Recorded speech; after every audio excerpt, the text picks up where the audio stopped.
King Toad walked the halls of the castle. It was the darkest hour of the night, and he was chasing sleep through the hallways of the castle as if it were a lover using hide and seek as foreplay. He had had neither sleep nor foreplay in so long he'd forgotten what both felt like. The loss of his wife, Queen Elise, a year ago had left him wretched and haunted, a ghost of a man that even the goddess of rest avoided. As he wandered the halls, he took a mental roll call of the night guards. He had seen many of these men as infants on the breast, and now he rented their lives to protect his. The irony that there was not much left of him to save not escaping him. Jacob, Brantley, Matthew, Jamil.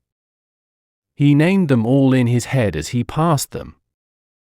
Grayson, Thomas, Eric. Who are you? His roll call had been interrupted by a new face. The young man looked confused, almost hurt. The king knew all of their names, but he had forgotten him. Weston, Your Grace, the young man bowed. You don't belong here. The king was confused, and it made him angry. He never liked when things were out of place. Excuse me, my lord? You don't belong here. The king spoke slowly. Clearly the boy was an idiot. He pointed down the hallway. Jacob, Brantley, Matthew, Jamil, Grayson, Thomas, Eric. He pointed at each man in turn, and he couldn't recall who was next. Not you, he went on, continuing on down the line. Henry, Martin, Patrick, Charles, and Lawrence, he finished smugly. Your Highness, this has been my spot for 10 years, Weston asserted quietly. The king narrowed his eyes and studied the young man. He had good skin, a nice dark complexion. Good eyes, brown, young enough to not be clouded by age, old enough to have some wisdom behind them. He had all his teeth, common enough for the young ones who grew up in King Toad's time of peace. The king recognized nothing about this young man. Who here knows this young interloper? The king called up and down the line of guards. Every one of them raised their hands. And how long had he been here?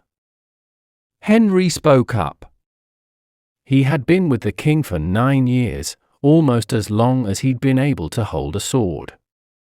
Your Grace, Weston was here when I started in my post. Liar!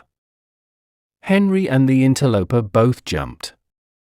I would never lie to you, my lord, Henry asserted, bowing his head.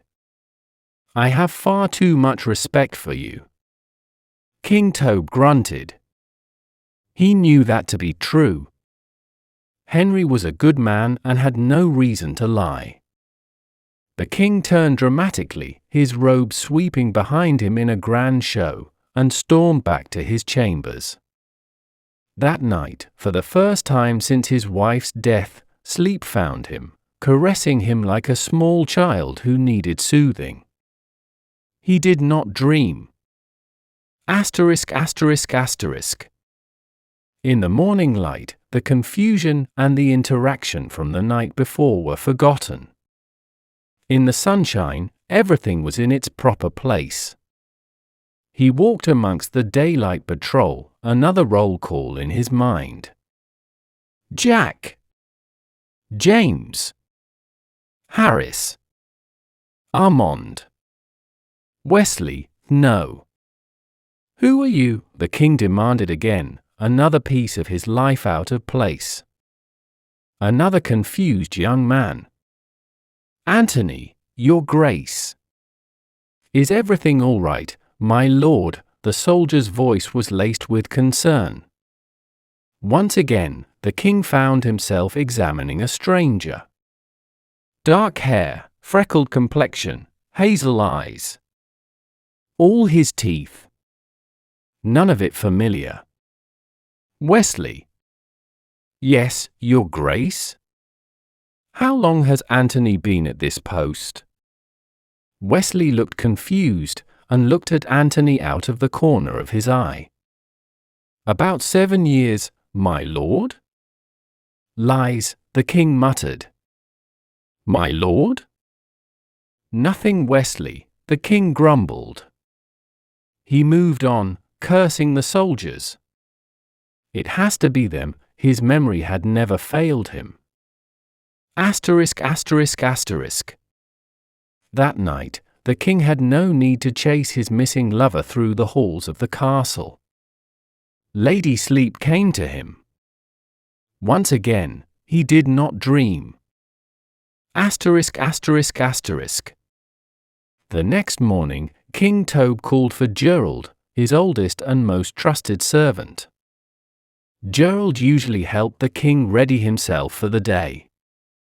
Things had become more difficult for the aging king, but Gerald, despite being older, was still as capable as ever. Except it wasn't Gerald that came to him. Not the Gerald he remembered, anyway. This man was far too young to be his Gerald. Who are you? Or the king bellowed. The strange man stumbled backwards in surprise. My lord, you called for me? No. I called for Gerald, the king snapped.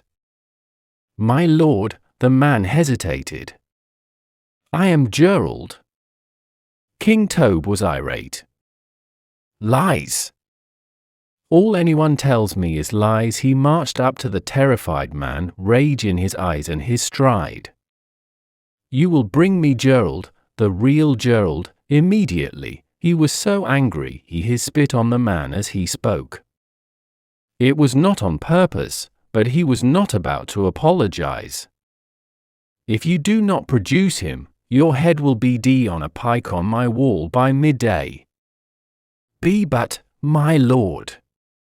I am Gerald. The poor man was moments away from spoiling himself.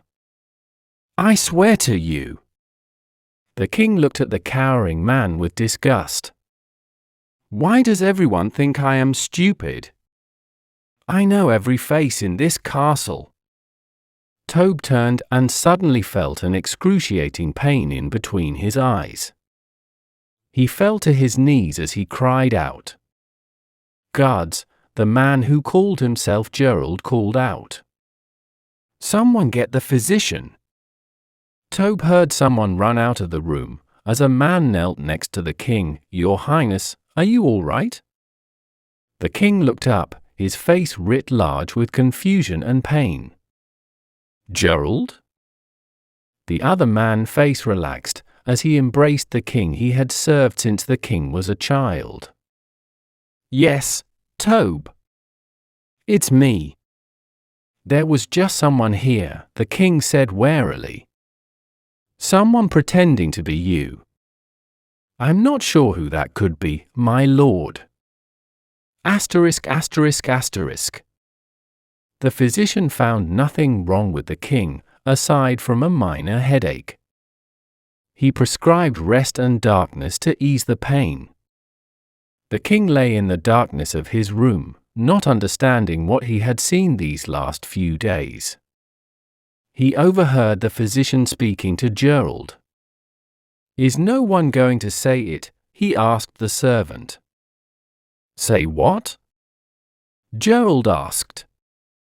The king is losing his mind, the physician stated plainly. Nothing around him is changing, it is his mind. Stupid man, the king thought. My mind is still my own. He drifted off to sleep. He still did not dream.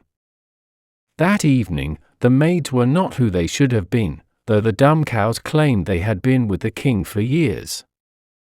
He checked the soldiers before bed. There was a different man where Brantley once stood, who claimed to be Brantley. The king was not stupid. He knew everyone's face, and this man did not have Brantley's face. This man had blue eyes and caramel skin with some marks left over from the pox. Brantley did, well, the king didn't think Brantley looked like that, but he couldn't recall what Brantley looked like. Every day, someone in the castle was switched out for a stranger. Sometimes the real person came back, like Gerald had, but more often than not the stranger remained, denying their strangeness. The king constantly wandered the halls, scrutinizing faces and accusing people of lying. Those staff he did know started giving him sympathetic looks that only made him angrier. He started sleeping more, welcoming her sweet, dreamless embrace. Their relationship began to sour again, and he would wake almost as tired as he had been when he closed his eyes. He cursed the lady and resumed his nightly walks. Asterisk, asterisk, asterisk. The castle was different tonight. Not just the shadows and noises, not even just the ever-changing faces of the staff. He didn't know his way around anymore. He had meant to go to the kitchens, but ended up in the laundry. He couldn't find his way out. Nothing was the same. Everything was out of place. The king sat amongst the laundry and cried like a small child until the maids found him in the morning. Anger, rage, confusion, shame. The four horsemen of the failing mind plagued the old man. Nothing is as it was. Nothing was as it should be. The lady sleep started bringing a friend. A strange, silent fellow who left the king gasping for breath. No one else could see the lady and her friend, but then no one else had spent as much time chasing her as Tobe had. The friend started in the corner of the room, while the lady took her rightful place on the bed. Every night, he moved closer, and every night, the lady stayed with him longer. She had seen the error of her ways in her abandonment of him for so long. She gave herself to the king as an apology. The king was surrounded by strangers. Everyone he had ever known had abandoned him. They had all been replaced by strangers. Strangers who pitied him. It was his wife's fault. Once Elise left him, everything fell apart. She had taken the staff. She had taken the soldiers. Finally, she took Gerald permanently. Then came the night the lady invited her friend to join their bed. The stranger slid in between the sheets, cold, so cold. The presence of the other was suffocating. The stranger took up too much room. Tobe couldn't breathe, couldn't move, couldn't cry out. The lady caressed him, cooed to him, lulled him to sleep, lured him to his grave. King Tobe was found cold in his bed the next morning. His pursuit of sleep now over. Thanks for watching our video. Please like and subscribe our channel.